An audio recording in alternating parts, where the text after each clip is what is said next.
Well, hey everyone, we are so excited that you're here for this final week of our series. It's just a lot. Now, we've been talking about a variety of things through this series, talking about stress, talking about worry, anxiety, but ultimately we've been talking about how to look for God when you're overwhelmed with stress and worry. And that particular topic probably sounds pretty good. And so today what we're going to do is we're going to spend some time unpacking something that's exciting, but something that can also be very stressful as we talk about the future. Now, when you think about the future, chances are you probably have some things that come to mind. Some thoughts that race into your brain about what the future is going to be like. And so I encourage you just to take a few moments just to jot those down, maybe on a piece of paper nearby or maybe in your notes section of your phone. But what does the future look like for you? For me, I can remember back when I was in middle school and I had this kind of dream and this desire about what I was going to do with my life. And I knew that I wanted to be a lawyer. Like, I thought that was my end-all be-all goal. Like, I knew where I was going to go to law school. I had, the plan mapped out. But ultimately, kind of the cool thing that I did is I thought, well, if I'm, am a lawyer, I will make X amount of money a year, which means I can afford some really nice things. Like, for example, I was guaranteeing myself that I was going to have a flying car in the future, that I was going to be able to have all of these different expenses that were going to be covered and all of these things that were going to be taken care of. Now, obviously, that did not become a reality, but it was one of those things that when I look back, I remember very vividly that that's kind of what I was thinking about. Because thinking about the future, it can be fun and it can be exciting, but it can also feel like a lot sometimes. There are some things that we worry about. Now, maybe not things that are portrayed in, the movies or anything like that, not like, zombie apocalypse or alien invasions from outer space, but more like really practical things that we may stress about and we may worry about. Things like, what classes am I going to take next year? Or will I ever grow any taller than I am right now, especially because I want to be taller than my mom? And let's be real, some of you are wondering, in the future, are we going to need people like the Guardians of the Galaxy? And if so, how do I sign up to be a part of that team? But here's the thing when it comes to the future, it's unknown. And no one has a way of really knowing what the future holds. And so what I'd encourage you to do right now is to take a moment and just to get a scrap piece of paper and just jot down some ideas about what you want to know about the future. Jot down some ideas about what it is that you want to know about the future. And once you've written those things down, what I want you to do is I want you to kind of fold that into a paper airplane, and you're going to send that thing flying here in just a minute. Now, this is kind of one of those things that if you could step into a time machine and you could peek into the future, maybe you've got certain things that you wonder about or certain things that you're curious about. And so use your paper, use your pen, write down those things, and then fold it into a paper airplane and let it go. Let it go and launch that plane, let it fly across the room that you're sitting in, and all those things, because here's the thing. We all have things that we want to know about the future. And because of that, the future, as I said, can be exciting, but it can also cause us a lot of stress. For some of us, maybe it's the big things that make it difficult to be excited about the future. For example, we hope that things will be different than they are right now. Let me give you a few examples here. Maybe your home life isn't that great, and you worry, well, is it ever really going to get better? Or maybe you don't have a lot of friends right now, and you're afraid that maybe you'll never find people who genuinely accept you and understand you. Or maybe you learn differently than other people, and so because of that, you wonder, is school ever going to get easier, or is learning things ever going to get easier?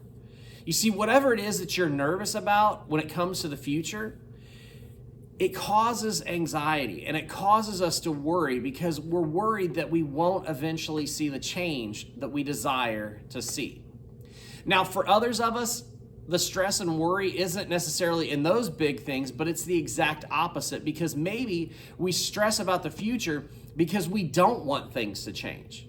Maybe we say, I love the way my life looks right now, or I'm happy with my friends and my family and my school and my team, and all those things are great. And when you think about the future, you're stressed out because you think, well, things aren't always going to be the way that they are right now. You see, here's the thing, is every day we get to enjoy life. When we wake up breathing, we're just a tiny bit older, but we get to enjoy life. Now, does anybody else count down the days to their birthday? Now, just in case you're wondering, mine's September 22nd. So you can do the math on that and figure out how many days you have until my birthday. So that way we know when it's coming. And here's the thing, is the future is coming. And it's going to be filled with things that are really good. But the future will also have some really difficult things that come at us too. And I don't know about you, but that can be stressful sometimes. So you say, okay, so how are we supposed to face a future that we have no control over? How do we stay stress-free when we have no idea what the future is going to look like? Well, there's an incredible experience that's recorded in the Bible that I think can help us out here. Because this particular story tells us about a couple guys who were in a situation that they had zero control over. And it tells us what was going to happen next. And I think we can learn a lot by watching these two individuals and how they handled the stress that came their way because they had an uncertain future. Now, these two guys that we're going to talk about are Paul and Silas. Now, they had dedicated their lives. They had traveled from city to city, sharing the good news about Jesus, and their journey is actually recorded in the New Testament book of Acts. Now, during their ministry, Paul and Silas come across a girl who was making money by telling fortunes of people. Now, this wasn't of God, and so Paul and Silas prayed in Jesus' name over the girl to set her free from the demon that was possessing her and making her do this. Now, this sounds great, but here's the thing, is it actually worked. And because of that, the people who were demanding and depending on the girl to make them money became mad. They became so mad that they had Paul and Silas stripped, beaten, and thrown into prison. But this wasn't just any old prison. The jailer puts Paul and Silas in the innermost cell and he chains their feet to the floor. They had a guard that stood over them 24 hours a day, making sure that they couldn't try to escape.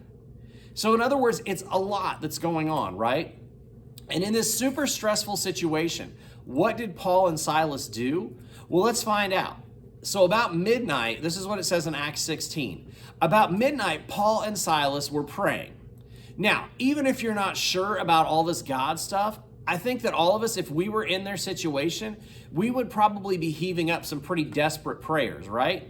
We'd be saying, God, could you just get me out of this mess?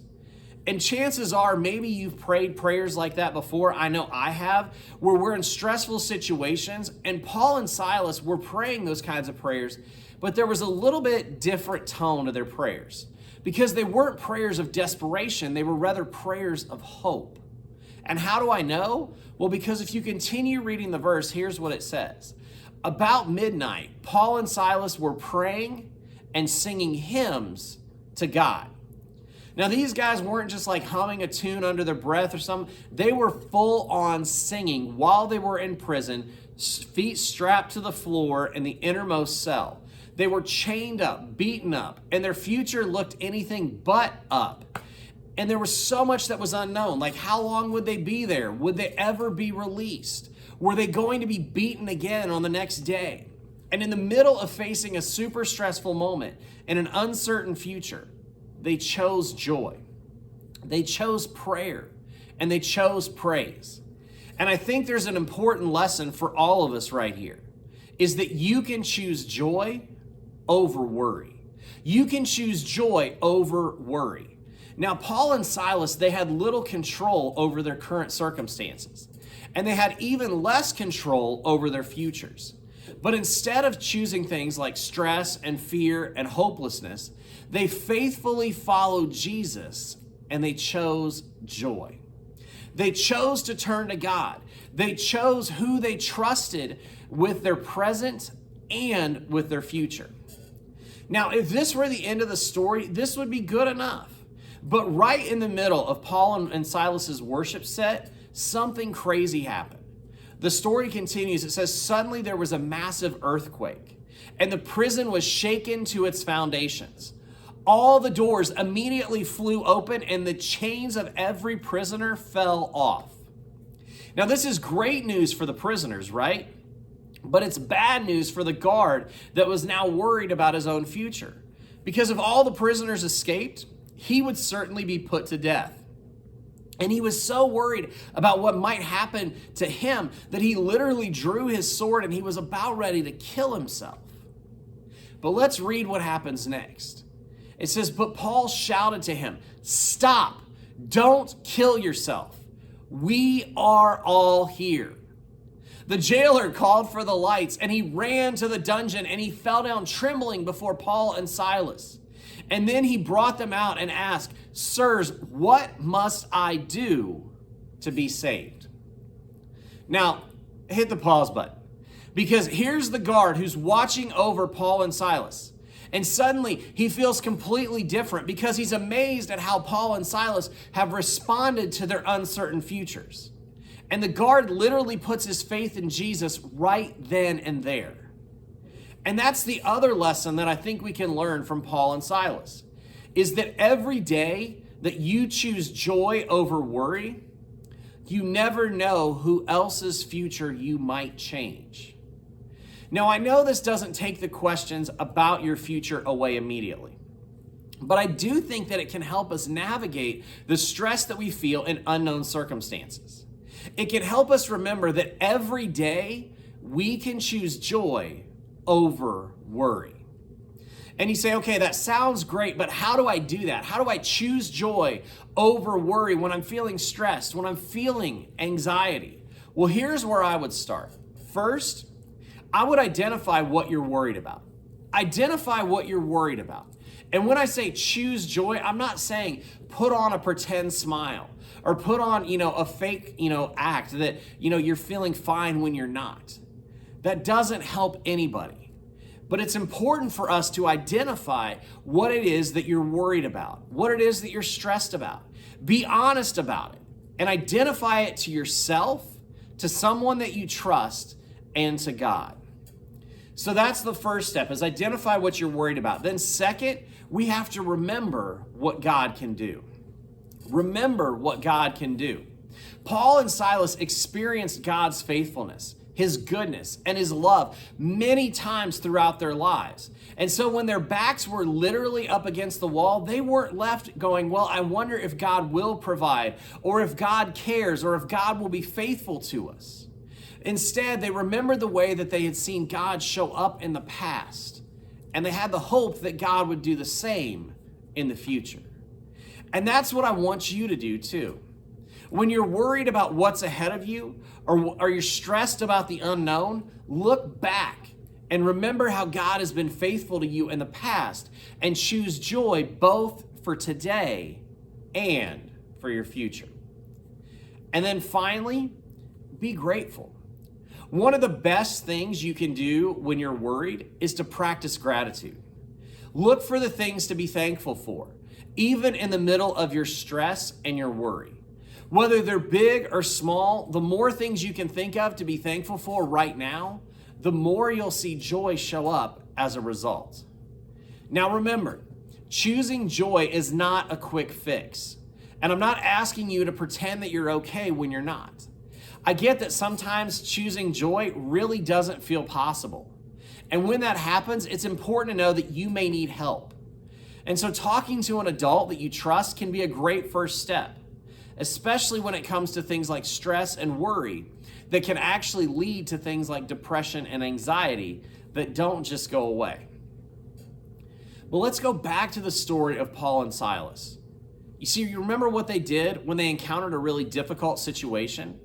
They chose to worship and pray. That's a practical way for us to choose joy. Because remember, you can choose joy over worry. And a great way to do this is to keep this conversation going. Maybe it's with your small group, which is one of the great things that we have here when we meet in person. But I want you to know you're not the only person that's worrying about the unknown or that's stressing about the future. And so we encourage you to talk with people, a lot of people who love and care about you, who want to help you start to figure out what joy looks like for you right now. So as we wrap this up today, I want to leave you with this question. What's one way you can choose joy this week? What's one way you can choose joy this week? Well, thank you so much for checking out this final installment of our series, It's Just a Lot.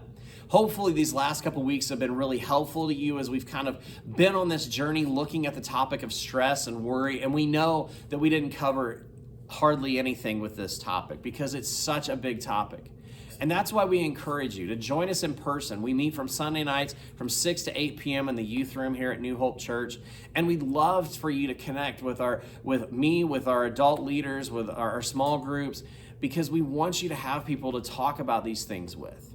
And maybe you say, hey, that's not for me. Then we encourage you to find a trusted adult that you can dive into these topics and explore them, because it's important for us to understand that we need to deal with stress and worry so that they don't lead to things like depression and anxiety. Have a great and wonderful rest of your day and an amazing week, and we hope to see you soon.